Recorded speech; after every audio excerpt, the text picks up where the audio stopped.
Show people, we're about to go live in about a minute and 15 seconds. Happy Monday. Happy Monday.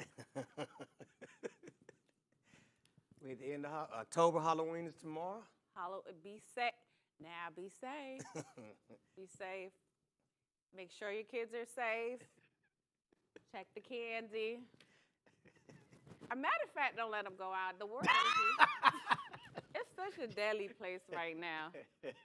I wouldn't even let them go out. Let them go to the church. And what do they call it at church? Hallelujah night? The harvest. They called it Hallelujah night at our church growing up. And we had, like for Halloween, they just called it Hallelujah night. So we had the costumes and we did the little games. But you couldn't dress up as nothing like evil. I don't understand that. I don't know. So there's churches that don't do Halloween, but you still dress up. We just couldn't dress up as nothing like evil. But you still partake in it. That's how they did it. Yeah. Just be careful, guys. I don't think trick-or-treat. Is trick-or-treating a thing anymore? I believe it is. I think it is. I don't know.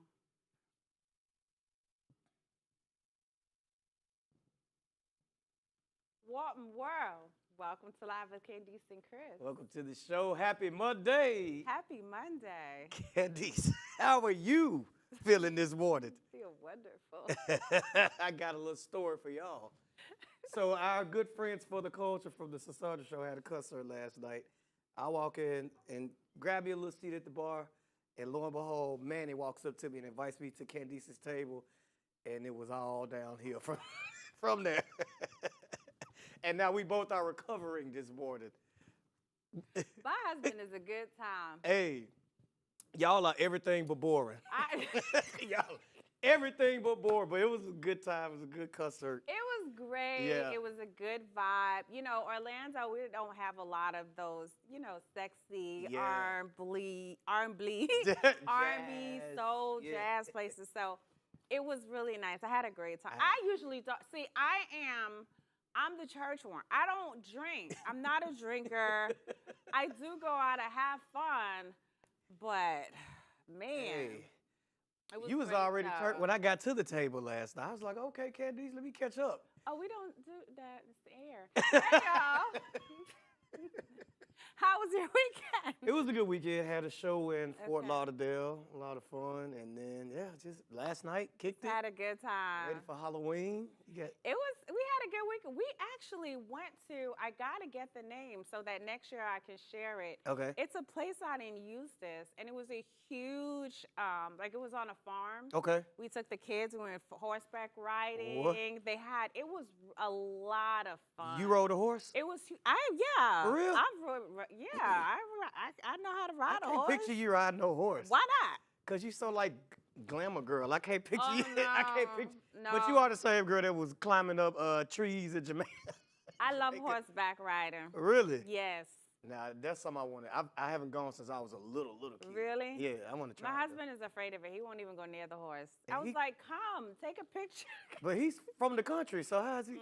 Nah, I didn't expect that. Well, he won't get on a horse. But it was fun. It was a nice time with the kids. Yeah, okay. Because, did they Halloween treat? Halloween treat.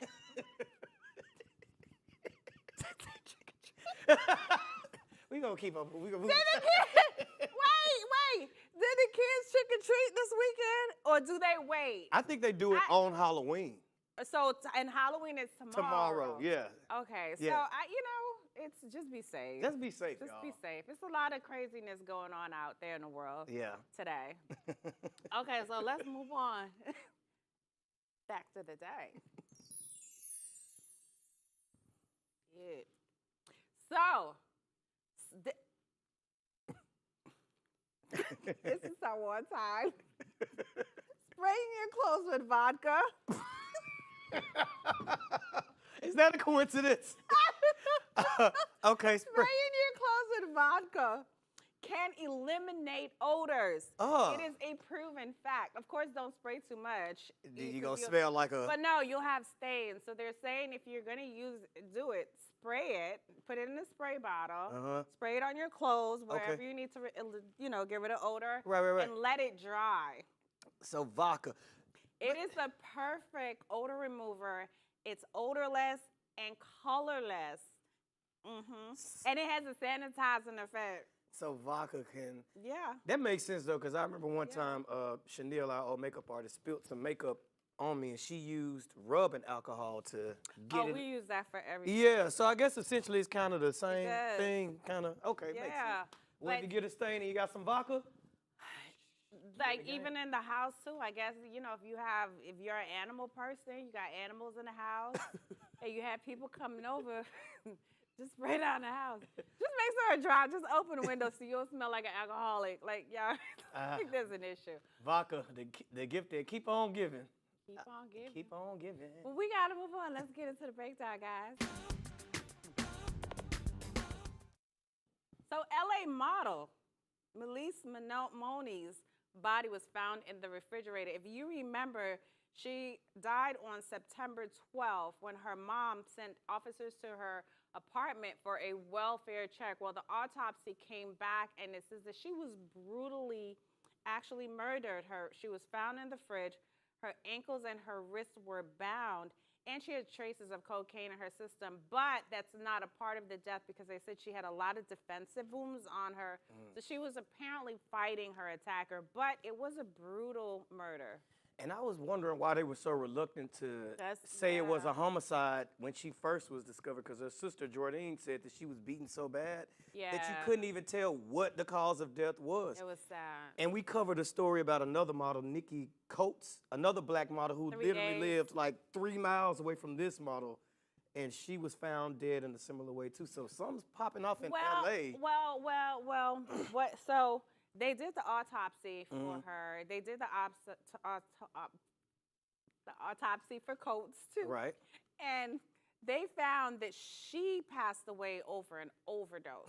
So she actually wasn't beaten brutally. That's why her death is not being ruled as a homicide, because it was an accidental overdose. Well, something is not adding up, because her family was saying otherwise. But they're saying these two deaths are not connected, but I just find it odd that two young black models within miles of each other are both found dead within it's just an odd. Maybe it could be a coincidence. I don't think. I think I would connect it if the other model also was beaten, or if she had any type of defensive wounds or anything like that. But now here's the thing: what's similar also is they both had traces of cocaine in their system. Yeah. So is it someone that's taking them out and drugging them? Hopefully, we don't have to report on another one, but our condolences go out to the family. Yeah, and Melissa was 2 months pregnant, which makes it 10 times worse. Look at how beautiful. Yeah. I mean, it takes a real psychotic person to do something like that, but we got to move on. So everyone's asking, who is Dexter Wade? This is the man that you're looking at that did the unthinkable. Mississippi resident Dexter Wade was struck and killed. Well, this not him, but he was struck and killed by a off-duty police officer walking on the side of the road. Now, mom and dad, family reported him missing. No one said anything. Nothing came up. When an autopsy report was done, they actually found something that could identify him. And when the coroners called, they said they couldn't reach the family, they couldn't reach anyone. So they turned around and buried him in a grave where they bury people that are unidentified. So Dexter Wade had a prescription bottle on him. March 8th, they attempted, as they say, to reach out to family, but they couldn't reach anyone. And to make matters worse, the mom had to pay $250 to get the son, exhumed when they bring his body out, yeah. But let's talk about the fact that they have a black mayor. His name is Chokwe Antar Lumumba, and he's downplaying this. Which how does an off-duty cop hit a pedestrian? Say his name one more time. Chokwe Antar Lumumba. That's really his name. Mayor of Jackson, Mississippi. Look it up. But how does an off-duty cop strike a civilian and no charges are made? I'm wondering, was he drunk? And on top of that, the victim's mom said that he had been to prison twice, so they should have had his fingerprints in their system. So it's not really adding up that they couldn't identify him. And on top of that, they did identify him. Yeah. They had a prescription bottle. He had a prescription bottle on him. Yeah. There's no more identifying that needs to be done. They could have called the parents, but you know what? Here's what they did. Black man walking on the side of the highway. No one's gonna him. Mm-hmm. No big deal. Yeah. We're just gonna go ahead and bury the man. Yeah. And the victim's uncle, it's so bizarre, this whole story. So the victim's uncle was killed by cops back in 2019 too, and one of the cops got sentenced to 5 years in prison. So it's a little murky, it's some murky details in this story. I like how you be doing that. Little murky details. Chris be talking, he be swimming. No, but seriously, this is not a laughing matter. But no, obviously not. I'm laughing at you. I know. Okay. So now this is what they're really asking. What is going on? This is a horrible story. So families are grieving all across Maine after Army reservist Robert Card killed 18 people, injuring 13 at a bowling alley and then at a restaurant, which is just 3 miles apart.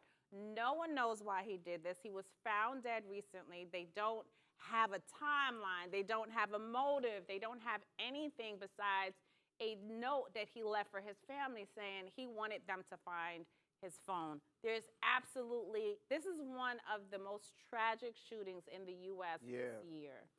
And you know what? He bought the firearm a few days before he was ordered to take a psychiatric evaluation because apparently he got intoxicated on his base that he was stationed at. So they ordered him to take a psych test, but he purchased a gun 2 days before, so he would have thought they would have tried to track that. But now there are rumors that allegedly it could be because he broke up with his longtime girlfriend. That's what there could possibly be, because the bowling alley that he shot up was a place that they used to frequent. To go out again. Yeah, so it could be. It's not confirmed, but it's just... You know, and here's the thing, because no one stood a chance with this man. He was an expert marksman. So he's a certified firearms instructor, had extensive training, included land navigation and excessive knowledge of firearms. No one stood a chance with someone with that level of expertise. I say PTSD. I had a conversation with my son. You know, he was in service. And he said, you know what? It's PSD, because no matter what the cause is, something clicks. There's that little trigger that just turns, and all of a sudden, it's like everything is combat. Yeah. Like this was literally combat. Yeah. He went from one location and then 3 miles to a restaurant. So that snap happened. Yeah. That's why they need services. Our armsmen need services. Coming out is not enough. When they come out, they should automatically go under some type of eval, some type of, because it's happening constantly. Oh, yeah. It's going to keep on happening. And we put all the focus on the civilians with the gun, but we're not thinking about our vets. Yeah. And, you know, my dad fought in Vietnam, and hearing some of the stories that he's told, I'm like, how are you not a nutcase right now? Like, it's the stuff that they have seen, you know what I mean? And I can only imagine what, you know, your son saw. And I held a missile this weekend. So, no, I did. I'm good. They at the same place that we went to, they had a Marines out there, and he had his missiles on the table, and you got to feel it and touch it, and the helmets that it's interesting. Yeah. These men go through a lot. They do. It's unfortunate. I hate that we're closing out the year with a mass shooting like this, but condolences to the families, the victims, his family, you know, the shooter's family too. They're going through it as well, so it's just unfortunate. It is unfortunate, but we have to move on. We got so much more. Guys, don't go anywhere. We're going to talk about the Kardashians again. We'll be right back after this.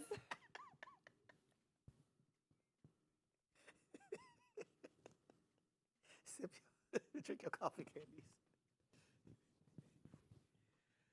Oh, Lord.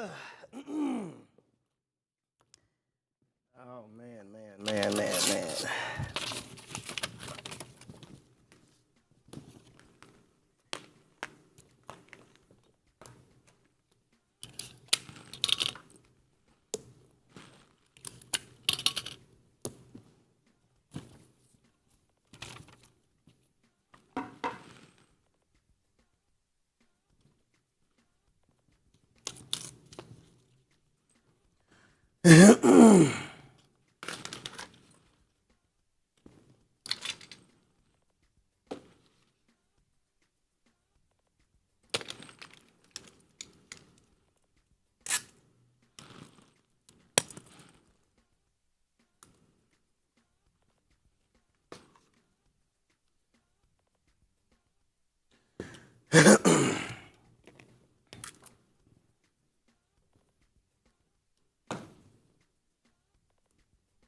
All right, all right, all right, all right, all right.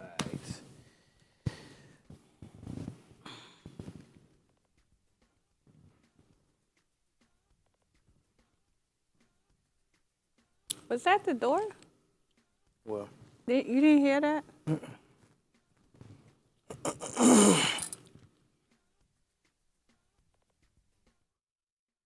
welcome back to the show. You're just in time for what's trending. So looks like congratulations are in order for mogul Kim Kardashian. She recently released her Skims men's collection, and the items sold out in 5 minutes. 25,000 orders were placed. Now, if you remember when she initially launched Skims, it tracked 2 million in the first few minutes that it was released. So congratulations to Kim Kardashian, but they're expensive.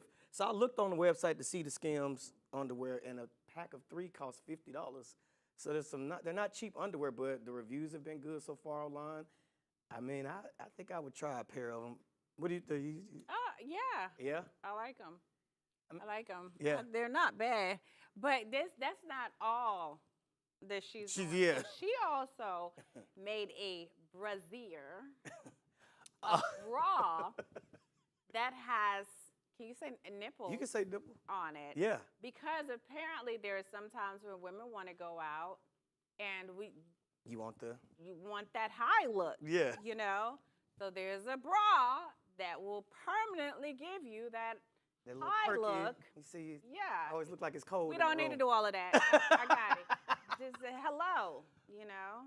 No, but when I thought about it, the bra could be a good thing, because I thought about like maybe breast cancer survivors who may have had a breast removed. Maybe, you know what I'm saying?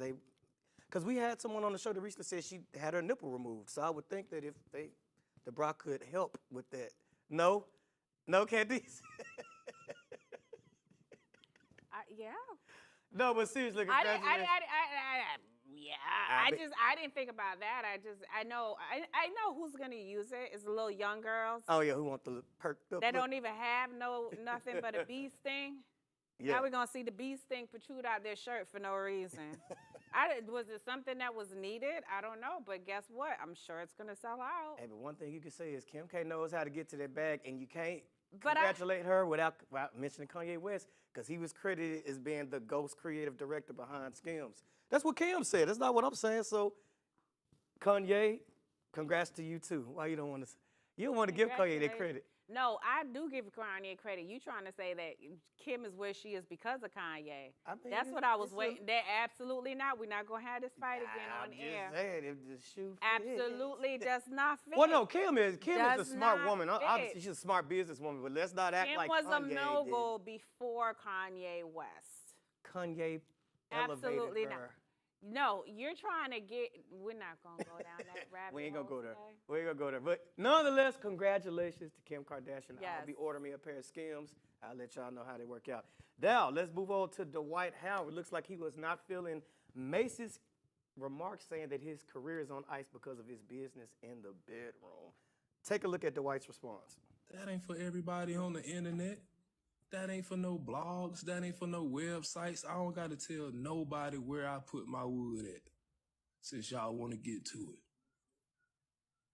That ain't nobody business. Now, this is on the heels of Dwight being exposed by a man that he allegedly hooked up with off of Instagram. Where things went left is when the man was on his way to Dwight's house.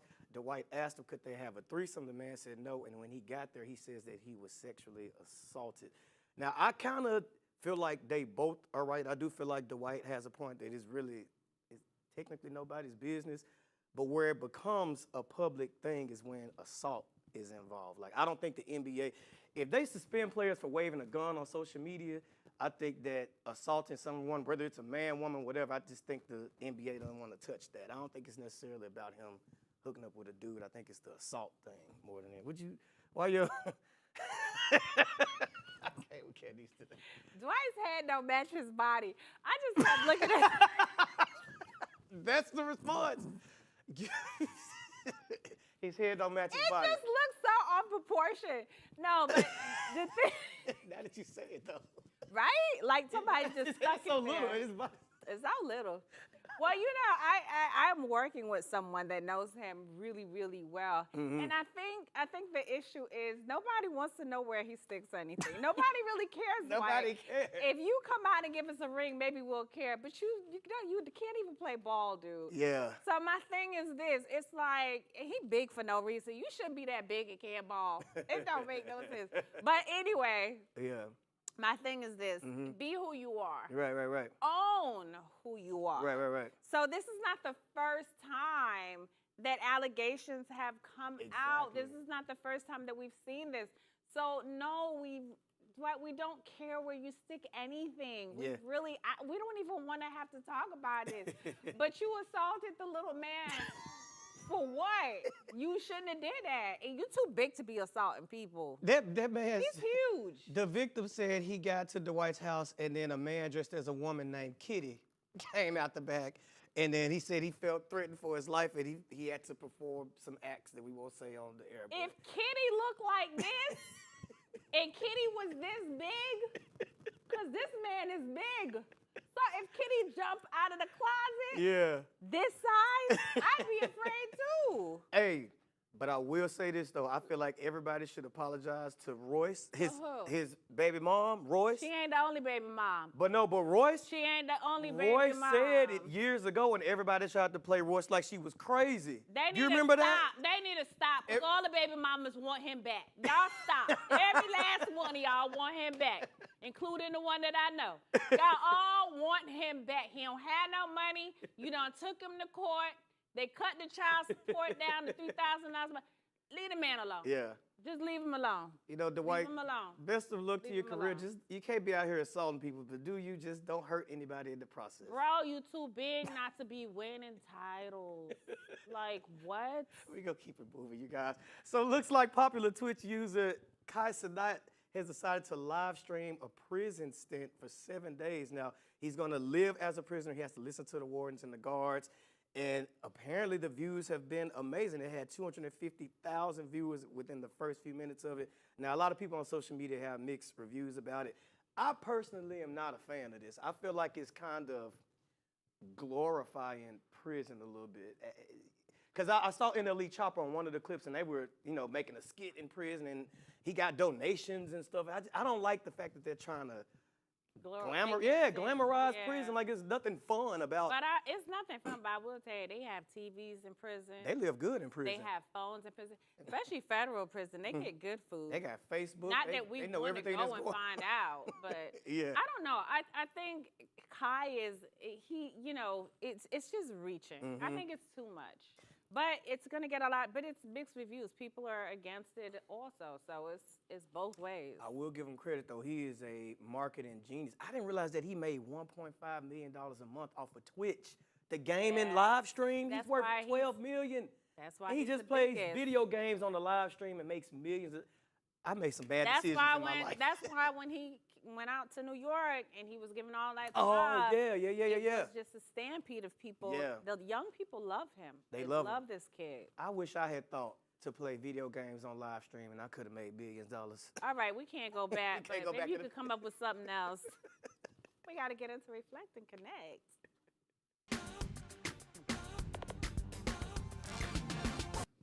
So this is still Domestic Abuse Month, and Chris and I wanted to close it out with actually speaking about some of the signs that will let you know you're in an unhealthy relationship that can probably save you from the actual domestic violence part of it.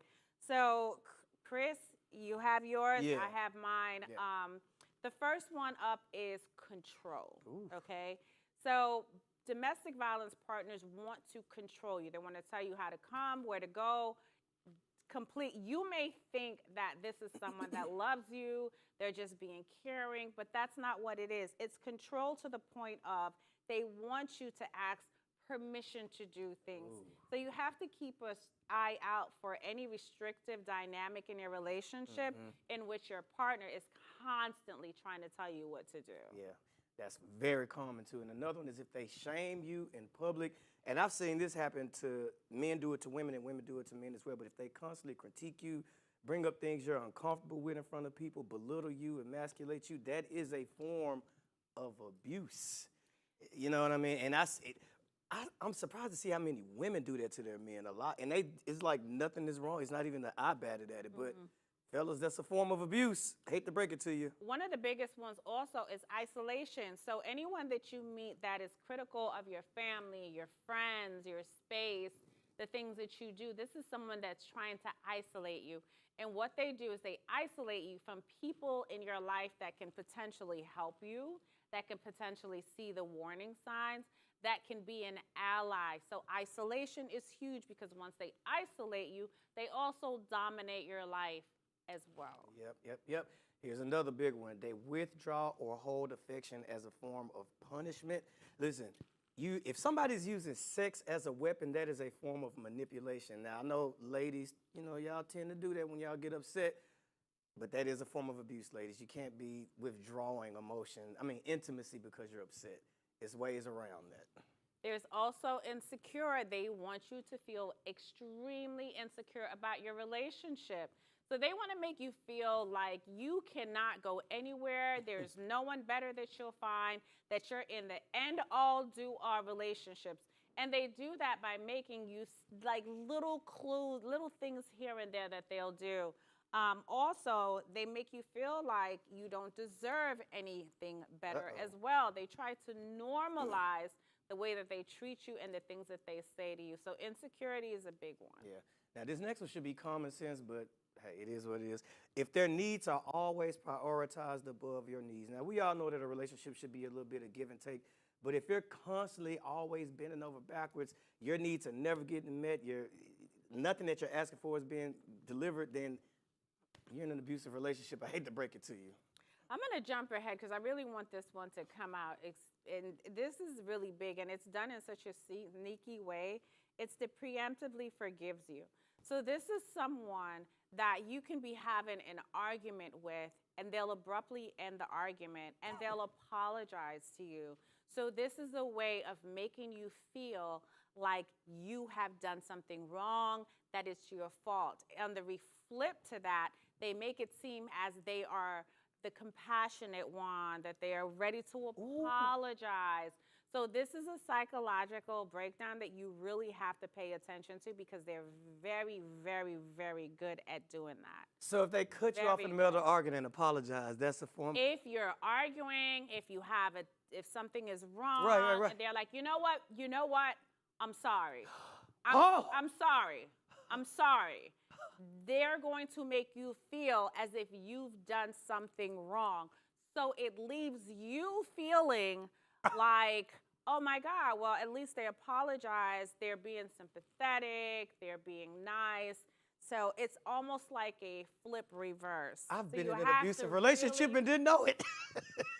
I didn't know it.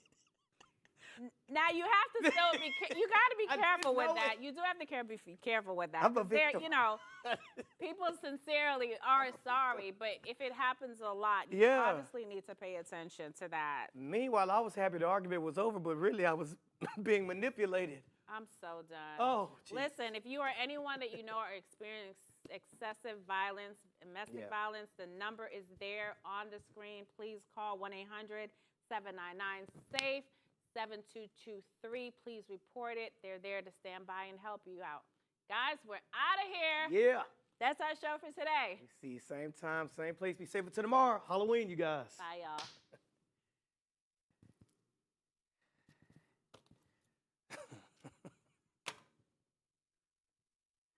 Are we cut on the live?